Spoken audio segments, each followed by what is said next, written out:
Bharatiya Janata party के Malkajgiri MP उम्मीदवार इटेला राजेंद्र के हामियों ने उपल प्रेस क्लब में दलित लीडर्स पर हमला कर दिया।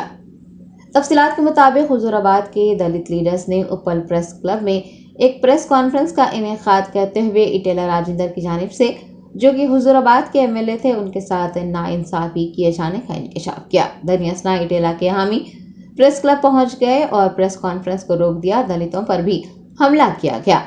मीडिया के नुमाइंदों के साथ भी बदसलूकी करने का वाकया पेश आया है। हुजूराबाद के दलितों ने हमलावरों के खिलाफ कार्रवाई की मांग की है।